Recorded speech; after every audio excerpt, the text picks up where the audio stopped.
আসসালামু আলাইকুম। সাথে আছে আমি জিকরুল, দেখছেন ইলেকট্রিক টেক। তা আমার সামনে দেখতে পাচ্ছেন 3 tone AC, media AC, error 8।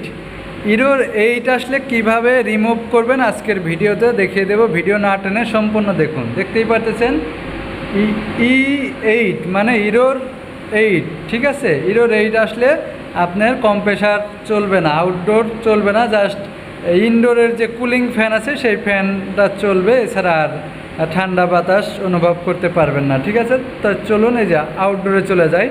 আউটডোরে যাওয়ার পরে আপনার ইরোর 8 কী কারণে আসে আমি আপনাদের বলে দিচ্ছি। 1 নম্বর কথা হচ্ছে হলো লুজ কন্ট্যাক্ট। যদি আপনার ইলেকট্রিকের কোনো লুজ কন্ট্যাক্ট থাকে সেই কারণে হতে পারে। আবার অনেক সময় আছে ভোল্টেজের কারণেও হতে পারে, যেহেতু 3 ফেজ 3টে ফেজ ঠিক মতো না থাকলেও এই ইরোর 8 আসতে পারে। সেই ক্ষেত্রে কি করা যেতে পারে, আপনার ফেজটা চেঞ্জ করে দিতে পারেন। যদি আপ ডাউন থাকে ফেজটা ঘুরিয়ে দিতে পারেন, তাহলে ঠিক হয়ে যেতে পারে। আরেকটা সমস্যা হচ্ছিল এইখানে যে সেন্সরটা আছে, যে আপনার হিট বেশি হয়ে গেলে কম্প্রেসার অতিরিক্ত, যে এই সেন্সরটা অতিরিক্ত হিট হয়ে গেলে তখন মনে করেন যে এই সেন্সর থেকে বন্ধ করে দেয়, ঠিক আছে। এই সেন্সর ড্যামেজ দেখায়, তখন ড্যামেজই দেখাবে, যেহেতু বন্ধ করে দিছে ড্যামেজ দেখাবে। আসলে এটা ভালো থাকে। তারপর আমি এই সেন্সরটাও চেঞ্জ করে দেবো। আমি একটা সেন্সর নিয়েছি, যেহেতু একই পুটের পাই নেই, এর জন্য এটা মাথাটা কেটে আমি এইখানে টেপিং করে দিচ্ছি, ঠিক আছে। এরপরে সার্কিট বোর্ডের ক্যাপাসিটার আছে দুইটা কুলিং ফ্যানের ক্যাপাসিটার, এই যে এখানে দেখতে পাচ্ছেন 3.5 মাইক্রোফ্যারাড, ঠিক আছে। এই কুলিং ফ্যান যদি আপনার ক্যাপাসিটার যদি উইক থাকে, এর জন্য কিন্তু ইরোর 8 আসতে পারে, ঠিক আছে। আবার সার্কিট বোর্ড, যে পিসিবি বোর্ড দেখতে পাচ্ছেন, এই পিসিবি বোর্ডের যদি এই কোনোখানে যদি লুজ কন্ট্যাক্ট হয়ে থাকে, সেই কারণে ইরোর 8 আসতে পারে, ঠিক আছে। তাহলে আপনারা ক্লিয়ার যে ইরোর কয়েকটা কারণে আসতে পারে। দেখতেই পাচ্ছেন যেহেতু কয়েকটা কারণে ইরোর আসতেছে, আমি সেই কয়েকটা কারণ আমি সমাধান করতেছি। ক্যাপাসিটার আমি খুলে নিচ্ছি। দেখেন ক্যাপাসিটার খুলে আমি জাস্ট এই ক্যাপাসিটার মিটার দিয়ে মেপে দেখব যে দুইটা ক্যাপাসিটারই 3.5 মাইক্রোফ্যারাড আছে কি না। যদি না থাকে তাহলে আমাকে চেঞ্জ করতে হবে।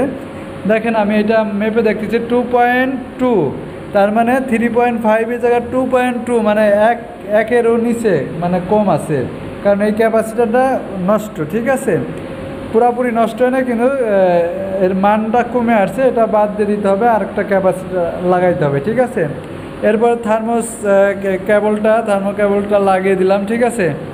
এটা আপনার ওই পাইপের যেখানে থাকবে সেই জায়গাটায় লাগাইতে হবে, তা না হলে কিন্তু অন্য কোথাও লাগাইলে কিন্তু থার্মোস্ট্যাটটা ঠিক মতো কাজ করবে না, ঠিক আছে।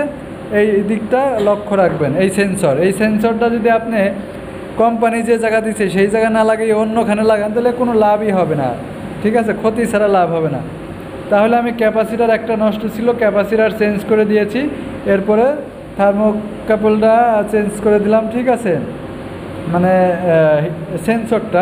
সেই সেন্সরটা খুলে চেঞ্জ করে দিলাম। আর লুজ কন্ট্যাক্টগুলো দেখে নিছি যে ঠিক সবগুলো ঠিক করে দিয়েছি।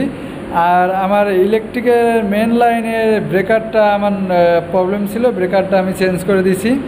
এখন জাস্ট আমি এসির ইনডোরে আমি এসি অন করে দিয়ে দেখব যে আসলে আমি যে কাজগুলো করেছি সেই কাজগুলো আসলে আমার ইরোর 8 রিমুভ হয়েছে কি না আপনাদের দেখাবো, ঠিক আছে। দেখেন এখানে 2টা বাতি জ্বলছিল কিছুক্ষণ আগে, এখন 3টে বাতি জ্বলতেছে, তার মানে আমার আউটডোরের কুলিং ফ্যান কিন্তু অন হয়ে গেছে দুইটাই, এখন কিন্তু আর অফ হচ্ছে না।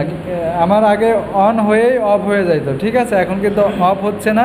তা আমি ইনডোরে চলে গেলাম। দেখেন ইনডোরে আমি এখানে আবার বন্ধ করে আবার অন করতেছি। দেখেন অন করে দিলাম ইনডোর অন করে দেওয়ার পর দেখতে পাচ্ছেন ডিসপ্লেতে এখানে আমার এসি চলতেছে, ঠান্ডা বাতাস লাগতেছে, ঠিক আছে।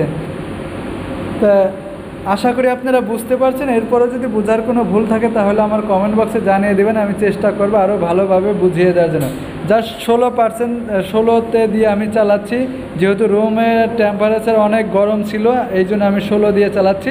নর্মালি তো আপনারা 22 দিয়ে চালাবেন, ঠিক আছে, 21-22-এ চালাবেন। তা ভালো থাকবেন সবাই, সুস্থ থাকবেন। আজকের মতো এখানেই বিদায় নিচ্ছি, পরবর্তী ভিডিও দেখার জন্য আমন্ত্রণ রইল।